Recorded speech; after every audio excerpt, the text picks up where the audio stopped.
Merci de regarder Évasion Guinée, c'est l'heure du journal, le sommaire. Les agents d'IC Transport ont une drôle de façon de débrayer. Ils ont transformé ce mercredi les rues de Kaloum en dépotoir d'ordures. Ils manifestaient contre le retard accusé dans le paiement de leur salaire. Viol en série au kilomètre 36. Un jeune léonais est sous les verrous à la gendarmerie du quartier pour avoir abusé de la naïveté de 3 mineurs, dont 2 petites libériennes. Les explications, c'est dans ce journal dont vous êtes les bienvenus. Encore une fois, bonsoir. 2 jours pour parler de la culture de la paix et de la non-violence. La rencontre se tient sous les auspices du programme de renforcement des capacités institutionnelles exécuté par le consortium des organisations de la société civile. Le programme est appuyé par le PNUD à travers le Fonds de consolidation de la paix. Aboubakar Kondi. Ils sont une centaine de jeunes venus des associations de jeunesse, de clans et autres ONG des 5 communes de Conakry à prendre part à cette formation. Une formation dont le thème porte sur la culture de la paix et de la non-violence.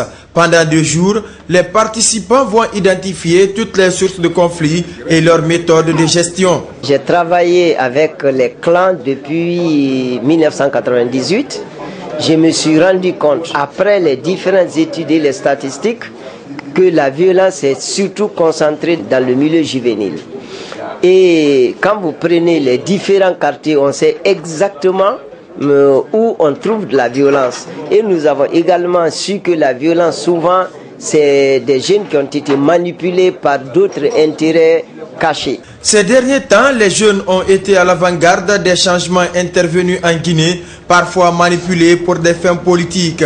Donc, les retrouver dans une salle pour parler de la paix et de la non-violence est un acte appréciable. Je trouve très important que des jeunes leaders de Conakry soient réunis pour parler de paix et de non-violence à quelques mois seulement des élections législatives que notre pays attend. Et je trouve cela très important parce qu'on a perdu trop de jeunes dans ce pays.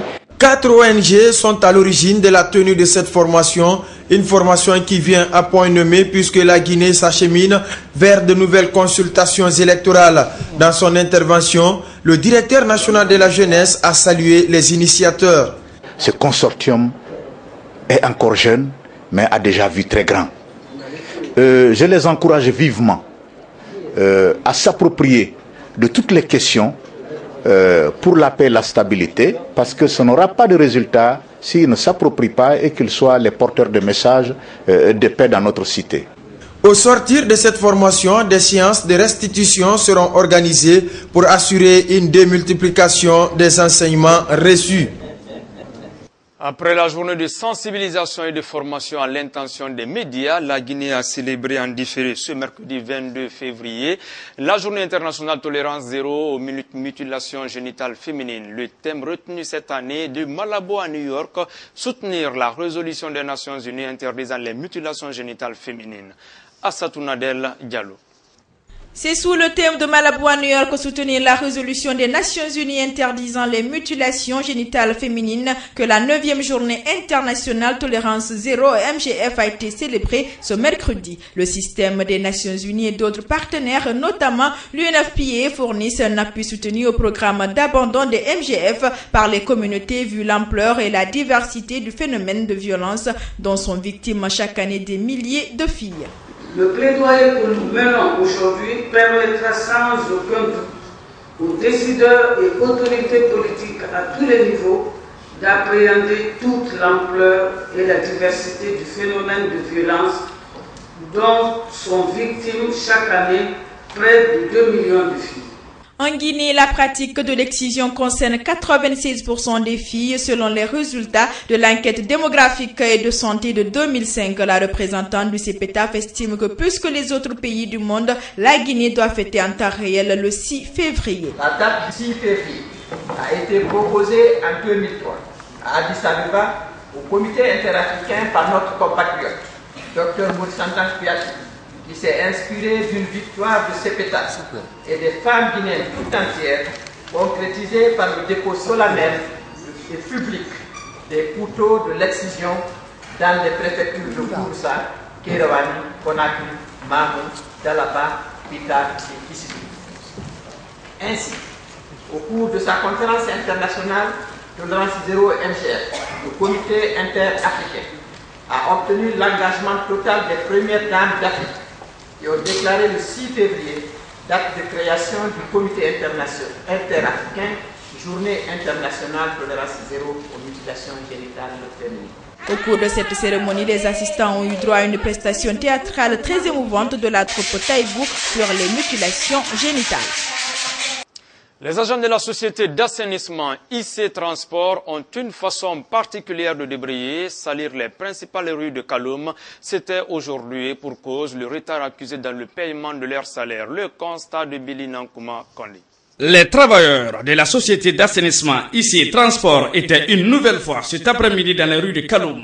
Ils revendiquaient, selon les informations, leur salaire du mois de janvier dernier qui tarde toujours à être payé. Ce, malgré les démarches menées par les travailleurs auprès des employeurs à la recherche d'une solution miracle à cet état de fait, les travailleurs d'IC Transport ont jeté sur les grandes artères de Kaloum les ordures. De Tombo au marché Niger, en passant par le port autonome et la banque centrale, partout on pouvait apercevoir des poubelles vidées de leur contenu. Informé d'urgence de la situation, le gouverneur de la ville de Conakry s'est rendu sur les lieux pour observer de visu le nouveau visage pris par la presqu'île de Kaloum. Mais il ne trouve pas de commentaires à faire. Même mesure observée à la direction générale d'IC Transport. Selon nos sources, depuis l'obtention du marché d'assainissement de la ville de Conakry, la société IC Transport n'a reçu aucune subvention de la part de l'État guinéen. Elle roulerait sur fonds propres, raison pour laquelle elle se trouve en difficulté pour faire face à certaines de ses obligations. Les citoyens qui ont vécu cette scène se disent scandalisés par cette situation. Je vois les salités que les jeunes ont venu verser par manque de paiement. Quelqu'un qui passe et qui voit ça, qu'est-ce qu'il va considérer ce pays? On est à 100 mètres de la présidence. Il dit la ville propre. Ça, c'est la ville qui est propre comme ça, avec l'odeur là. Hein? Au beau milieu de la route là. Mais vraiment, c'est honteux. Je suis vraiment sidéré, navré même de constater qu'aujourd'hui, Conakry, la perle de l'Afrique de l'Ouest, devient une poubelle.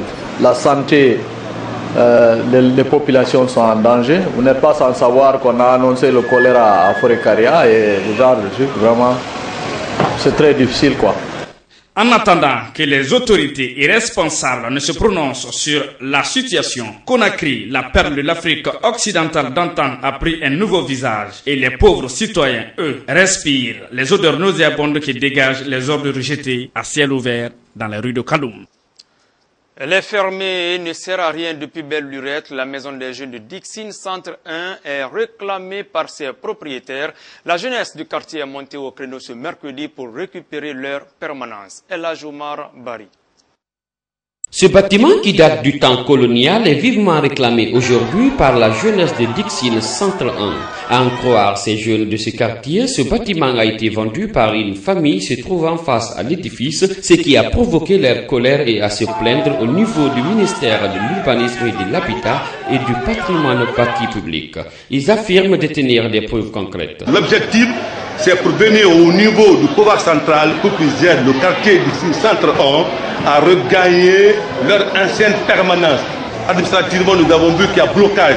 Il y a certains cadres qui sont dans cette affaire. Et au niveau du patrimoine bâti, au niveau de l'habitat et au niveau du ministère de la Pêche même, si le président, le professeur ne prend pas ces dispositions, ici ne pourra jamais être la propriété du quartier. Saisi, le président du conseil du quartier dit avoir mené des démarches auprès de la justice pour que ce bâtiment soit restitué au quartier. Quand nous sommes allés à la justice, mais ils ont dit que nous n'avons pas la qualité juridique.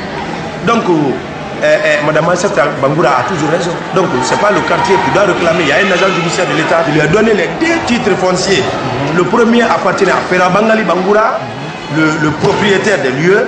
Le deuxième titre foncier appartenait aux entrepreneurs, les deux entrepreneurs français, Mombarbo et Perrin. L'agent judiciaire nous a signifié qu'il n'a jamais été mêlé, n'est-ce pas, à cette situation de justice. Donc, l'agent judiciaire de l'État doit être saisi pour pouvoir, n'est-ce pas, défendre les intérêts de l'État. Comprenez que les maisons de l'État doivent être rétrocédées à l'État. la maison là, vraiment, l'État doit se lever. Nous ne comptons que sur l'État. Les sages du quartier et les femmes tiennent à tout prix à ce qu'on retourne le bâtiment puisque le local appartient à l'État. 63 cuisiniers, chauffeurs, jardiniers et autres travailleurs domestiques se familiarisent avec l'article 189 de l'Organisation internationale du travail. C'est pour conscientiser les travailleurs domestiques sur leurs relations avec leur employeur. Mamadou Sadio, Baldi reportage. Autant il existe des familles aisées en Guinée, autant il existe des travailleurs domestiques. Pourtant, force est de constater que le plus souvent, cette couche vulnérable est abandonnée à elle-même. Le syndicat national des travailleurs domestiques entend vulgariser la convention 189 de l'Organisation internationale du travail en faveur des travailleurs domestiques. La présente session de formation est organisée dans cette optique. Elle vise à permettre aux travailleurs de tous les secteurs en général et du syndicat national des travailleurs domestiques Centrad en particulier, à connaître le contenu de la Convention pour mieux assurer la défense des intérêts de notre secteur. L'objectif principal étant de doter notre pays d'une législation adaptée au contexte du marché du travail où les travailleurs domestiques connaissent des difficultés énormes pour leur protection. Tout en promettant son soutien, la représentante de la première dame de la République a dénoncé les corvées auxquelles les travailleurs domestiques sont soumis. Ce travail qui va du simple ménage, en passant par la cuisine, la lessive, l'entretien des enfants, le jardinage, le gardiennage, les courses de toutes sortes, pour ne citer que cela, est effectué souvent sans aucune considération du temps et des intempéries et sans aucune réglementation, exposant ainsi ces travailleurs domestiques aux caprices de leurs employeurs. Pour sa part, la présidente du Conseil national de la transition espère que la Guinée sera parmi les premiers pays à ratifier la Convention 189 sur le travail décent des travailleurs domestiques. Je suis sûr et certain que mon pays fera partie des 12-12 pour ratifier la Convention en faveur de cette couche vulnérable qui est les travailleurs et travailleuses domestiques. Le secrétaire général de la CNTG, celui du patronat guinéen, en passant par le représentant de la ministre d'État des Affaires sociales, ont plaidé en faveur de cette couche vulnérable et ont promis de soutenir le Centrad dans sa mission.